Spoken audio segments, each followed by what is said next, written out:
ez dugune gure familiaren historia horrela aizatu esan da. Orduan hor, bi eskubide jarri beharko dira, 3 eskubide jarri beharko dira balantzan. Alde batetik, herriak lan hori ezagutzeko daukan eskubidea, eta horren babesle da erakunde publikoa.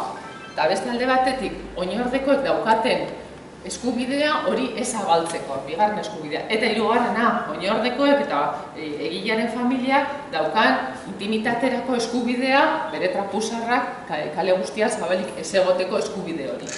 Orduan, epaileak kasu bakoitzean, eskubide guztien oreka balantza egin beharko du eta erabaki beharko du ze eskubide gaientzen dan.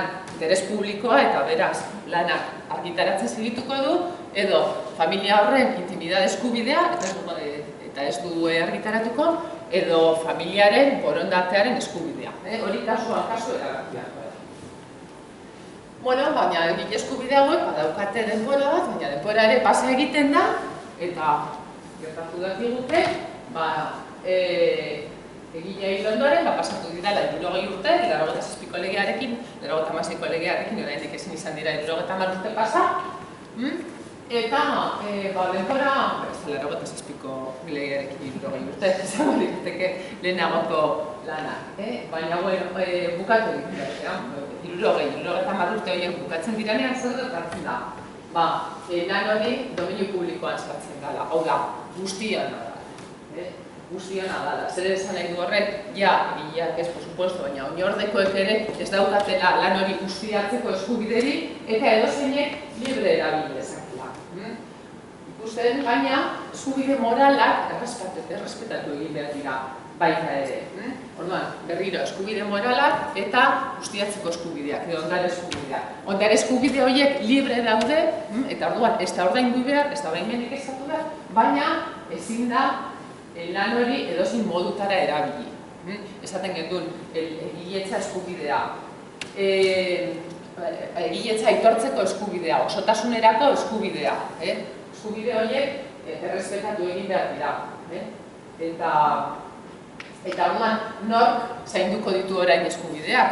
Hiltzaigu egilea, hori horrekoak 70 urte ondoren, en fin, ez daukate zerarik. Orduan legeak erakunde publikoei, nik uste dut hor gainera, zuek erakunde publiko ere basaretenez, badaukazu ardura bat, zer? Erakunde publikoei ezartzen die eskubide moral horiek gordetzeko bete beharra. Gero praktikan, nik ezingo nuke adibide bat ipini, nun egilea hilda dagoen, bere eskubide moralak ez diran errespetatu eta erakunde publiko batek zerbait egin du eskubide moral horien alde, horiek babesteko. Baina, hor badago legezko obligazio bat, Espainiako gobernua zerbait ezekin daukan obligazioa edo Eusko Jaurlaritzak axularrekin izan dezake. Hor badaude eskubide moral batzuk, iraungita erabat, dominio publikoan baitaude eskubide horiek, baina eskubide moral horiek oraindik errespetatu egin behar dira. Badaude, beste eskubide batzuk ere, dominio publikoan egon daitezkenak edo badaudenak, baina oraindik denbora ez da iraungi, oraindik gertaliteke egilea bizirik egotea, baina zer gertatzen dago, bere eskubide batzuei uko eginez, eman du eskubidea, Creative Commons, copyright, lizentzia mota diferenteak daude, eskubide diferenteak ematen dituztenak. Eta azkenean hori da, egileak bere eskubideen egiten duen kudeaketa modu bat.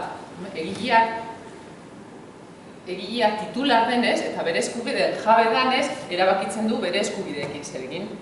Erabaki dezake baimena banan-banan ematea, gauza baterako edo besterako, izan dezagun copyright edo egile eskubideen prerrogatiba hau, baina erabaki dezake bere lana, adibidez bere tekstua, interneten ipintzea eta baimentzea, horren erabilera, baimentzea horretara ordaindu gabe sartu alizatea, kopiak egin alizatea, edozein toketan erabili alizatea, eta beste edozein lan berri egiteko erabili alizatea. Adibidez, hori da Creative Commons lizentzia.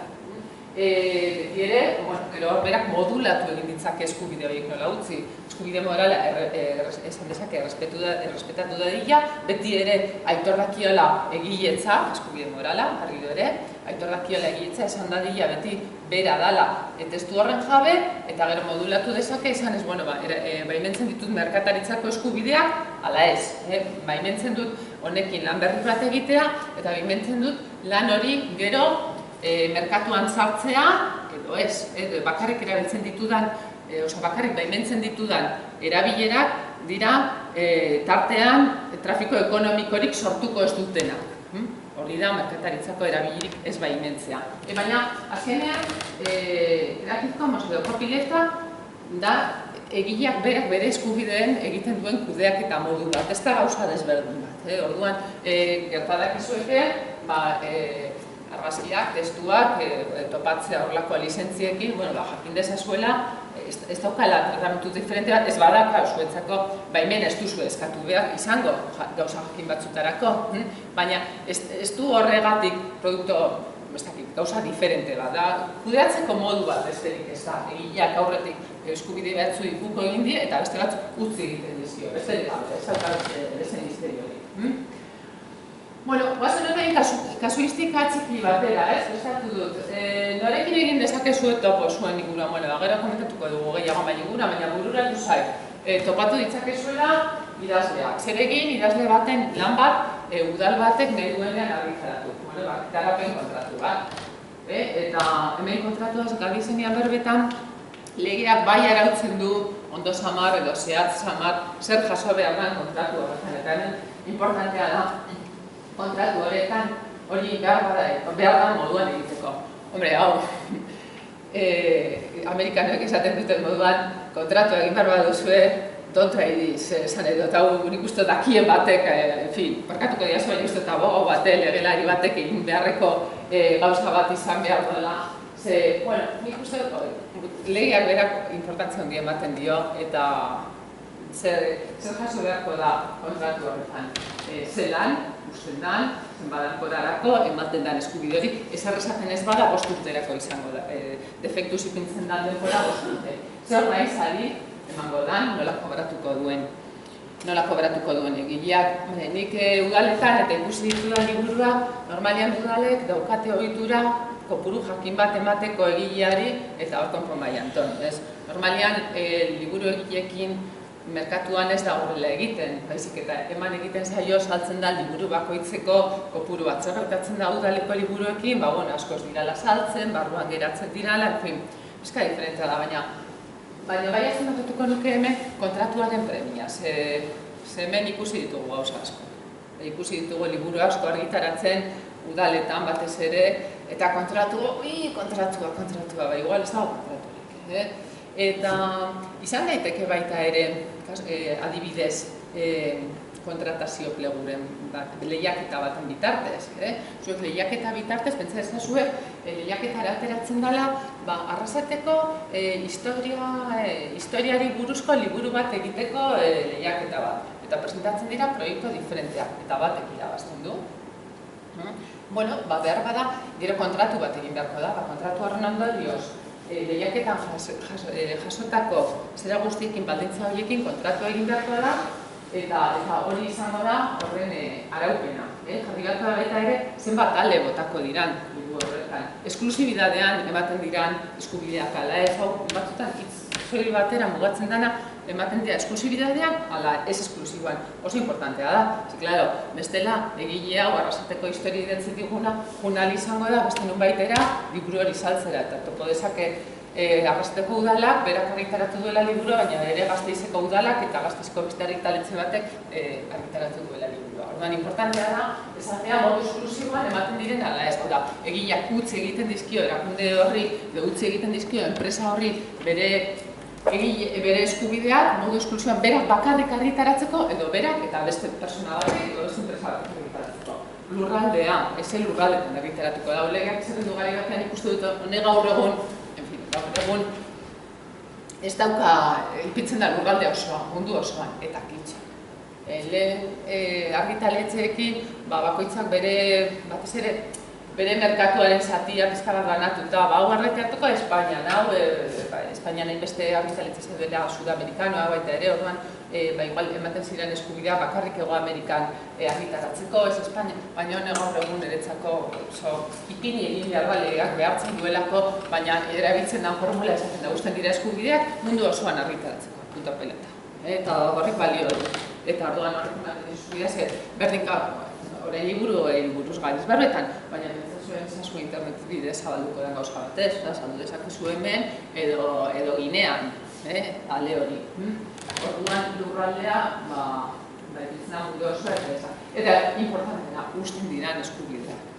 4 eskubide horiek, erreproduzitzeko eskubidea, banatzeko eskubidea, jende aurrean komunikatzeko eskubidea eta eraldatzeko eskubidea. 4 eskubide horien gainean pibotatuko du kontratua eta edozein lagapen kontratu lanaren gainean egin daiteke. Noren egile eskubidea? Gabiz pentsatzen denbora guztian egilea dagoela bere etxean eta egin duela bere obra, idatzi du edo konposatu du edo antzerkia sortu du bere konpainiarekin eta orduan berea da eskubidea eta berea da lana. Baina behar da zuen lanetan eta zuen egunerakoan gertatzen zueke langile batek sortutako lan bat izatea, teknikari batek sortutako lan bat izatea. Kasu honetan, legearen 51. artikuluak ezartzen du lan harreman baten barruan. Lan orduetan sortutako lanen gaineko eskubideak ez dira egilearenak, dira ugazagoarenak. Eta orduan, zuetako edozeinek, zuen lan orduetan lan bat sortzen baduzue, horren ustiatze edo ondarezko eskubideen egile izango da udala, izango da diputazioa, izango da erakunde publikoa. Ez ostera eskubide moralak. Horregatik, eskubide moralak, ondare eskubidea. Eta, horrelakoak ikusten dira, ez dakit bururatzen zen, pentsa ezazue, erakunde publiko bateak kontratatuta dagoen, musika bandako zuzendaria, adibidez, musika bandako zuzendaria, bere lan orduetan, segurezko musika konposatuko du. Eskubide horrek norenak dira, udalarenak. Edo pentsa ezazue turismo teknikari batek, turismo folletoak egiten dituena, turismo folletoak izan daitezke gauza artistiko, sormenezkoa, gainera sortu daitezke testua, sartu daitezke argazkiak, izan daiteke lan bat baita ere, eta horren kontratua bukatzen danean, pentsa hilabeterako kontratatu dutela, horreinik banoa nire diseinu honekin beste erakunde batera.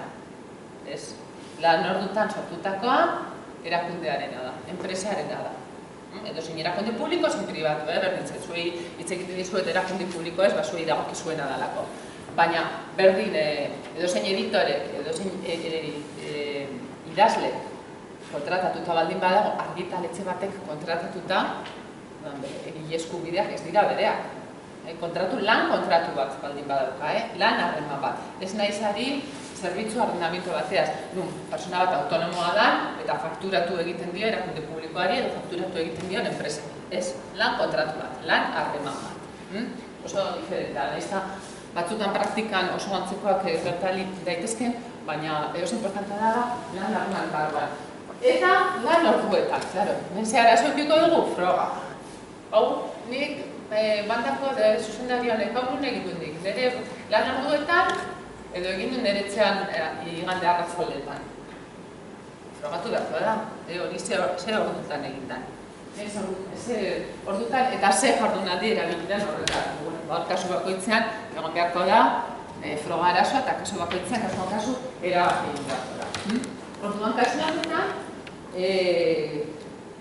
eskubidea kudeatzeko nori eskatu beharko zaio baimena. Erakundeari, mugazabari, ez egileari berari.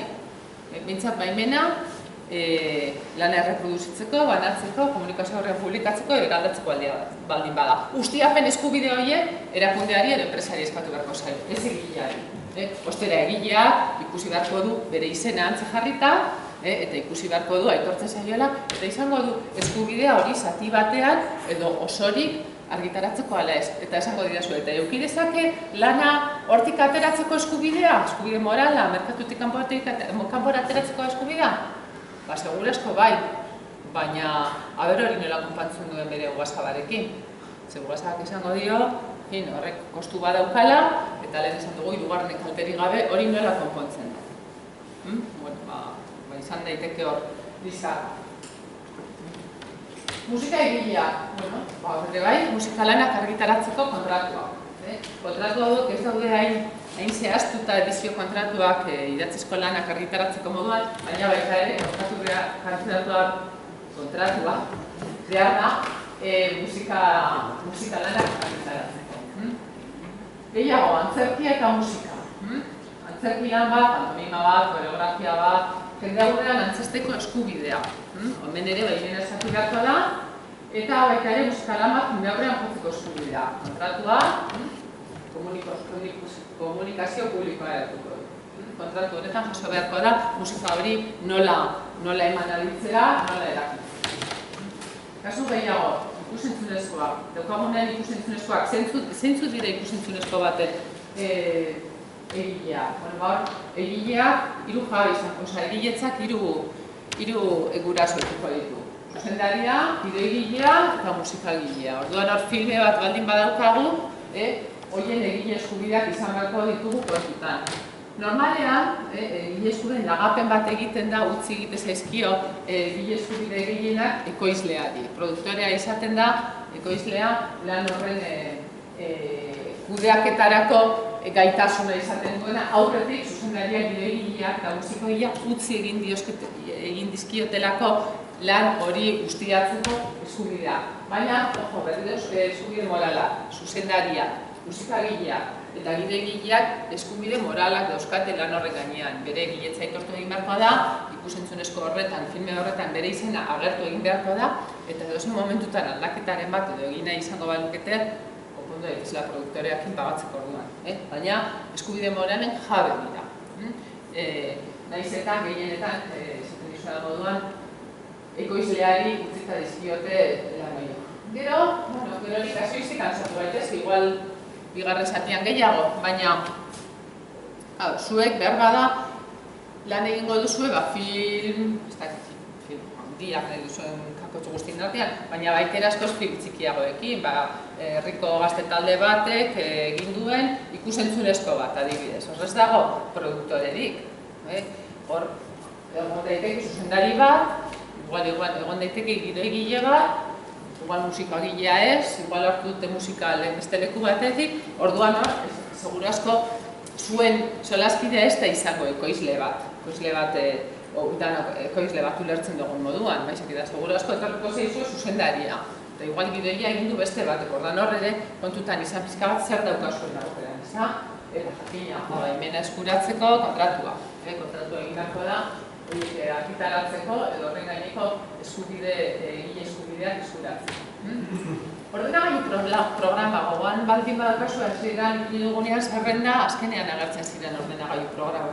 Hombre, igual zuen lanean egunero ez dute erlako garrantzia izango, baina behar bat telefono aplikazioek gero eta garrantzi gehiago izan dezakete. Zergatik, telefono aplikazioa gero eta gehiago sortu daitezkelako turismoko zera baterako, edo kultur programazioa jakitera emateko, edo gero eta gehiago sortzen dute eta segurazko sortuko dira eta eduki gehiago izango dute. Horren, telefono aplikazio horiek ere sortzen dituzte egile eskubideak eta hor dago zen edukin horiek egile eskubide batzuk sortzen dituzte. Egilea zein da sortu duena edo sortzen duen persona juridikoa. Horrelakoetan askotan telefono aplikazio bat ez da norbanako baten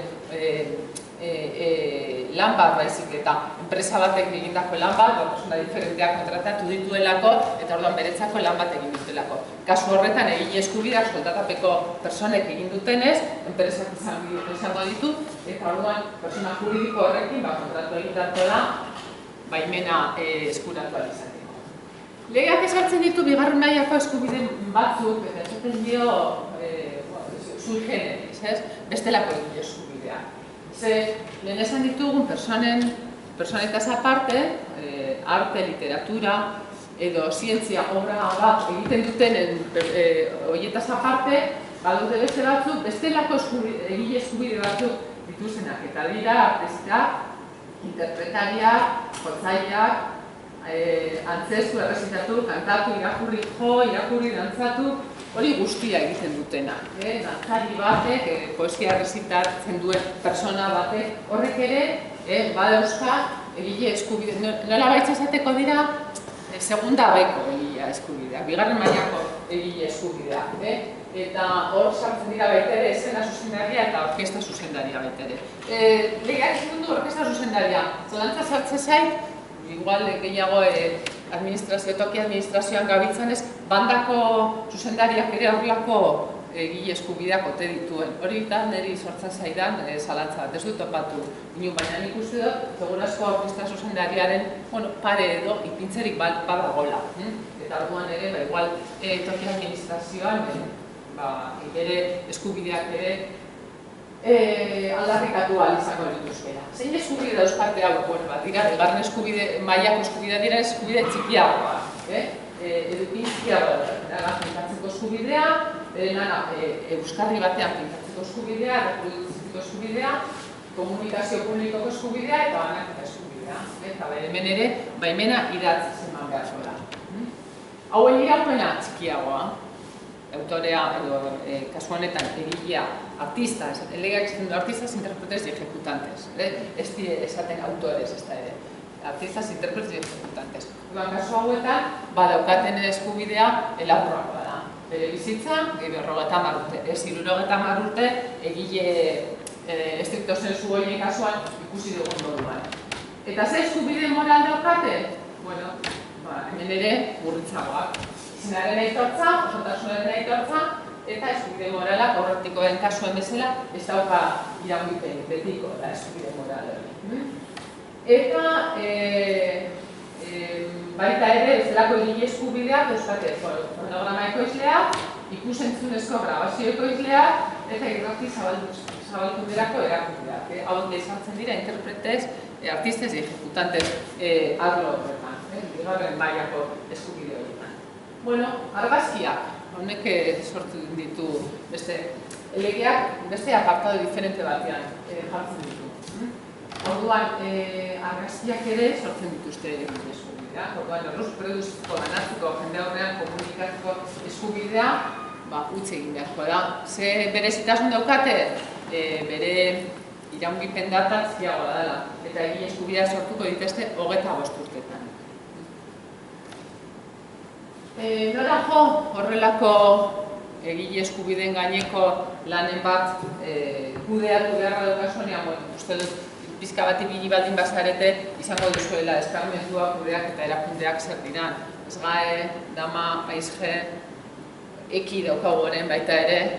Orduan, horiek dira egile eskubideak legez, prerrogatiba daukatenak eta eskubidea daukatenak, almena daukatenak, egile eskubideak kudeatzeko eta hortatik eratortzen den ordaina jasotzeko eta gero egileen artean banatzeko.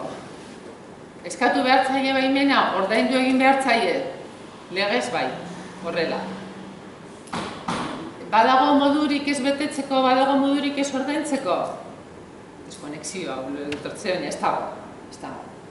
Azkenean, erabiltzen baldin badira eskubideak, jabea daukatenak eta Creative Commons barruan ez daudenak, kudeak eta erakunde horiek, almena daukate, horren gainean rekaudazio egiteko. Orduan horri, ordaindu egin beharko zaie eta eskatu egin beharko zaie. Eta gainera etorreko zaizu, ez garen Euskal Inspektore sarea, pixkat esperientzia baldin bokazuen, oso zabala da, oso zabala.